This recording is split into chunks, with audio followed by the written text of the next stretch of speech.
how did you start to in junior high school?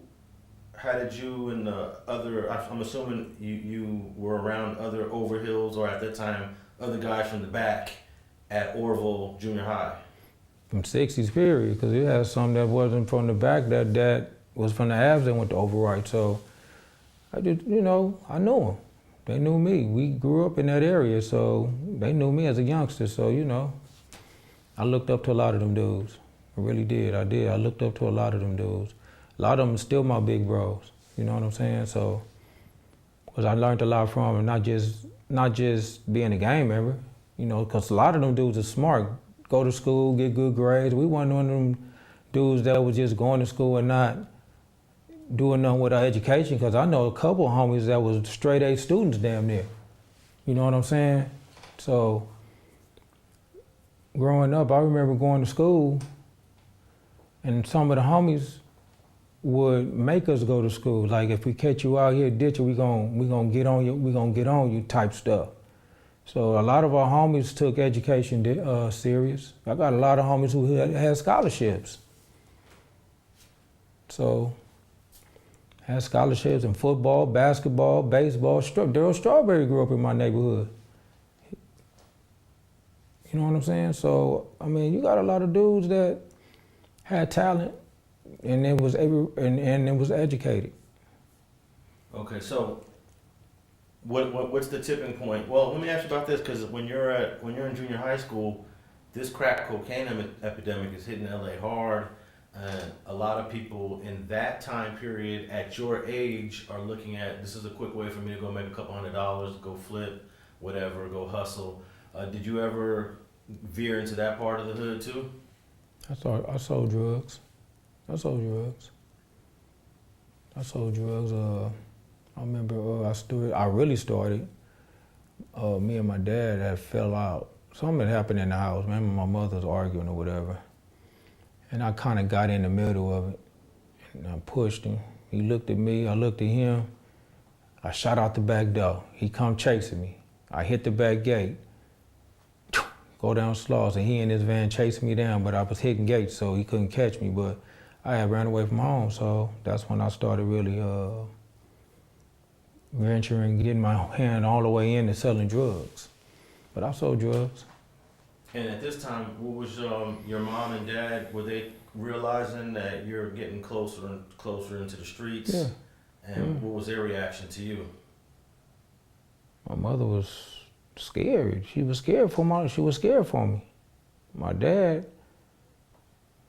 he was just like, boy, you know what you're doing.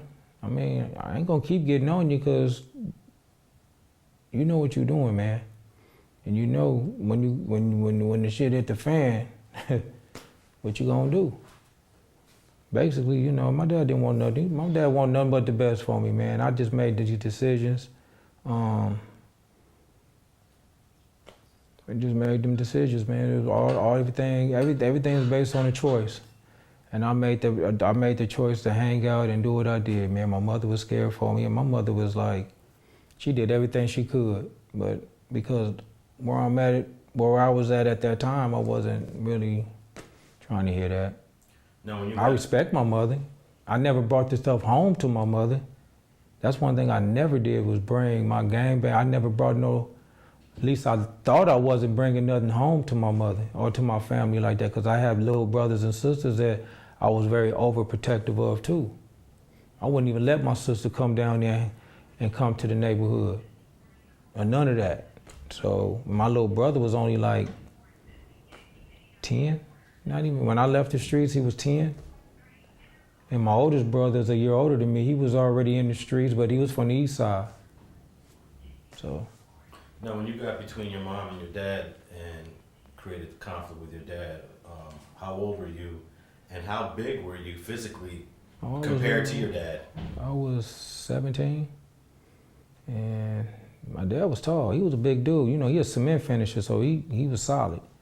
I was only like maybe 6 feet, like 5'10", 6 feet tall at the time. At 185, maybe 200 pounds. So he was a solid 215 then.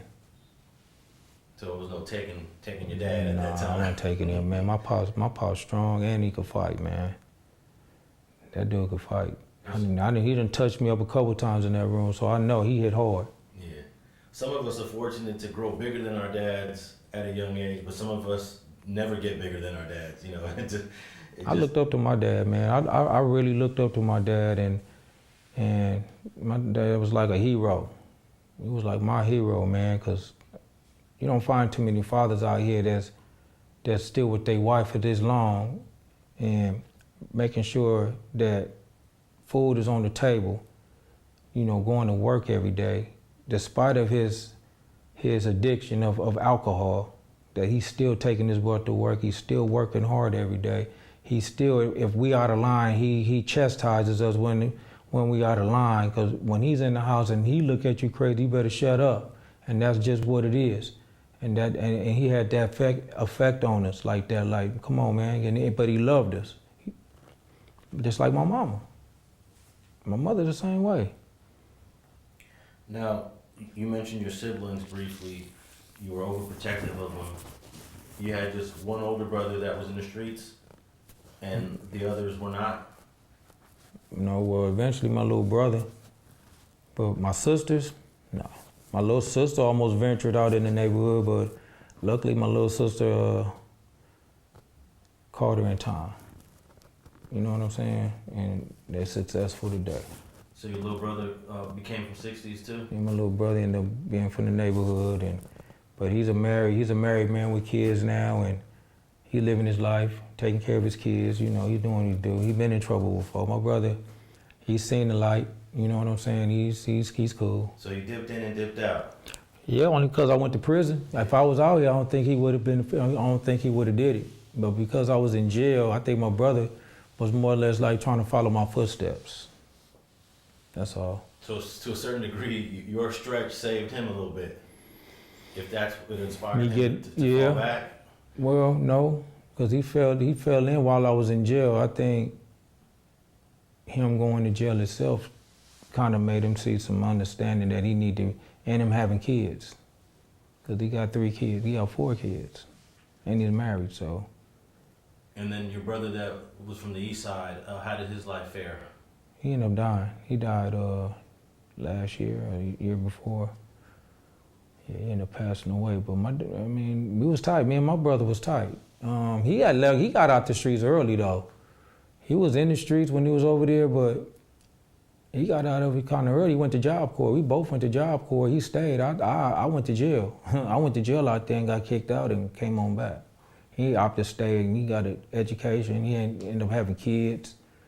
Then he moved back out here to Vegas, I guess. And when I came home, I had a good year, about a 2-year run with my brother, 3-year run with my brother, and he passed away.